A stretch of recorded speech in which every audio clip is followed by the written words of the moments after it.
All right, welcome back, everybody. Long time no see.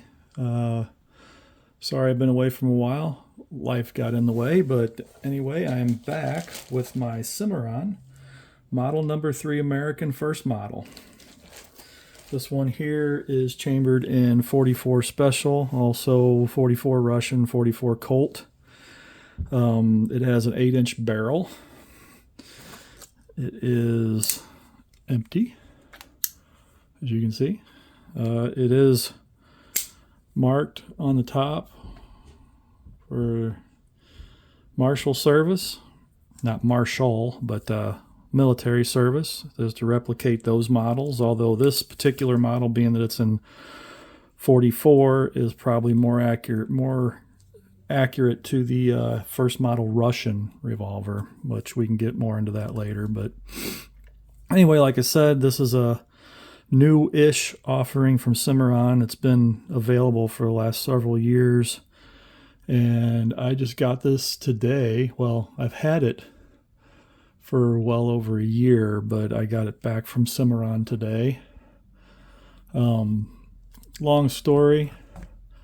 This gun was introduced in the press in I guess the last quarter of 2019, I think is what it was.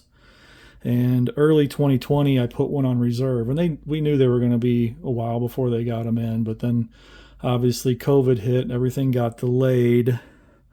And I was on a waiting list for this gun. And I wanted this particular barrel length and caliber because I'm already shooting 44 Russians extensively in my open tops. And I wanted one chambered in a period correct-ish chambering. But anyway, I was on the wait list for this particular gun for, I guess it was a little over 3 years. Early or late 2023, around Christmas time, I got a call from Cimarron saying that the gun had come in and did I still want it? And I'm like, of course I did. I waited, 3 years for this thing. And anyway, it went through my dealer and got it shipped in and got it. And the minute I got it, I knew something wasn't quite right with it. It had excessive play between the barrel and the frame right in here. So I called Cimarron and sent it back. And I'm not telling everybody this to crap on Cimarron.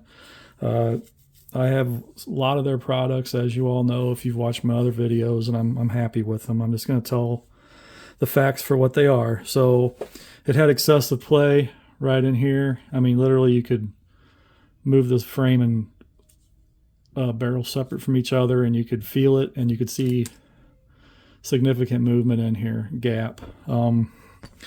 Sent it back with all the appropriate paperwork that they required, and they told me, I think it was 4 to 8 weeks, maybe it might have been longer, I don't remember, or 6 to 8 weeks or something like that. So in a couple months later, I called them back and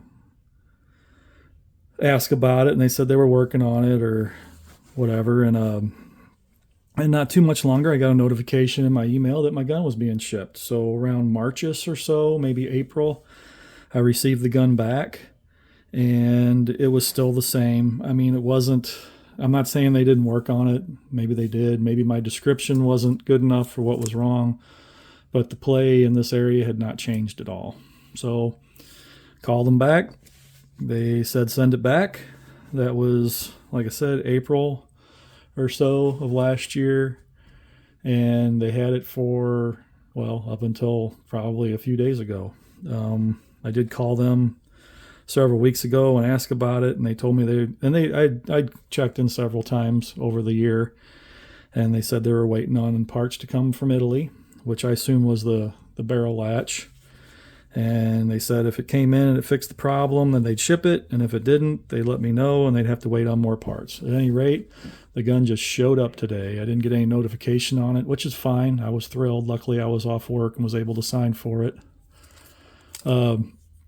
Initial reaction is pulled it out of the box. First thing I did before I did anything is grabbed it. and there was no movement. It was even before I took it out of the bag. I grabbed it because I would have known instantly. I'm like, it's solid, good deal. So the gun seems to be okay. I will say that if the hammer is cocked, you'll see the hammer has a notch in it where the barrel latch goes in. If the hammer is cocked, there is a tiny little bit of vertical play still between the frame and the barrel. But when the hammer's down, it's rock solid. So we'll see. And if any of you have any experience with gunsmithing on break top revolvers, maybe you can tell me that's good, bad. But after, I don't know, 5 years of waiting to shoot this gun, because I still have not shot this gun. It still has a tag on it, gun's unfired, at least by me.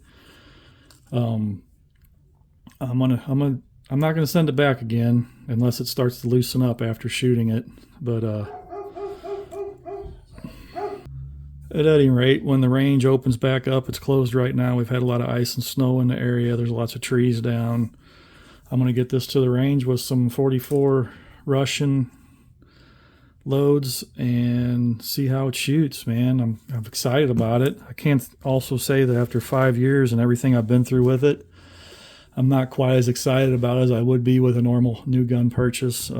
This has been a ongoing saga with this gun, and I'm kind of like, if they'd have called me and told me that they couldn't fix it and they'd either replace it with something else or give me my money back, I probably would have just told them to give me my money back, because I was kind of over it. But now that I've got it back in hand, I'm mildly interested in seeing if it shoots good, and maybe it'll rekindle the excitement that I originally had. Originally, I wanted this gun, and I've wanted one of these for a long time, just because, in my opinion, it was probably the first successful cartridge revolver besides the, I guess it was a Smith & Wesson model #1, which was a 22 short. I think I got their model right on that. But as far as big bore, the original Smith & Wesson came out, I believe, in 1869, 1870, and was pretty popular. It predates the Colt Peacemaker, and was actually adopted in limited numbers by the military, hence the markings on the top.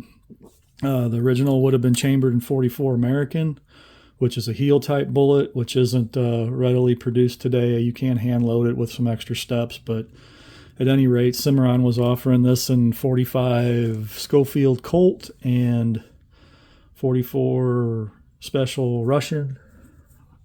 So, and I think 38 also, 38 Special. I could be wrong on that, but it was chambered in those calibers in either a 5 or 5.5 inch barrel and an 8. And I wanted the 8. Always been partial to longer barrels. Wanted mine in .44 Russian because it is an original to the era cartridge.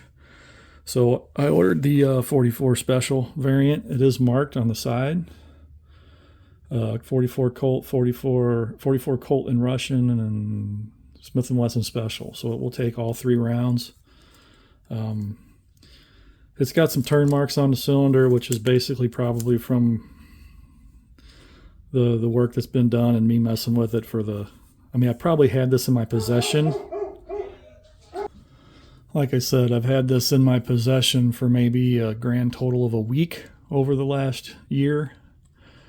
And I'm hoping maybe next weekend or so I'll get a chance to get out and go shoot it.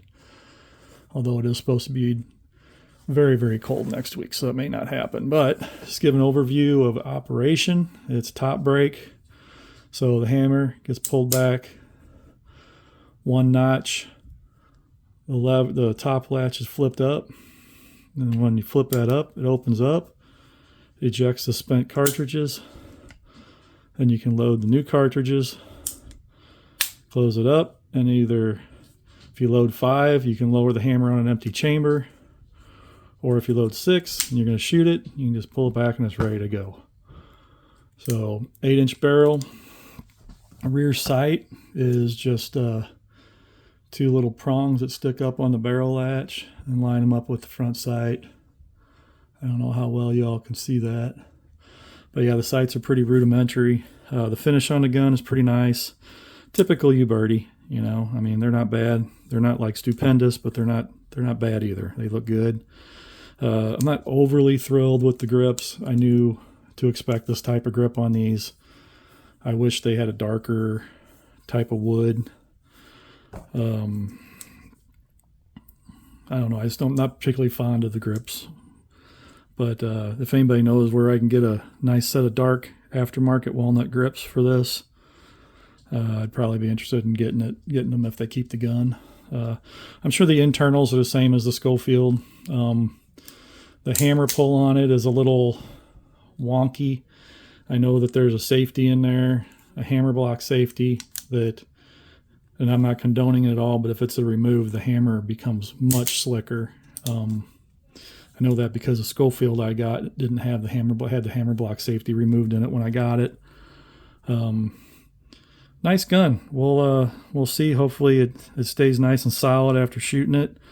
I'm going to be shooting some black powder loads with my Lyman 184 bullet.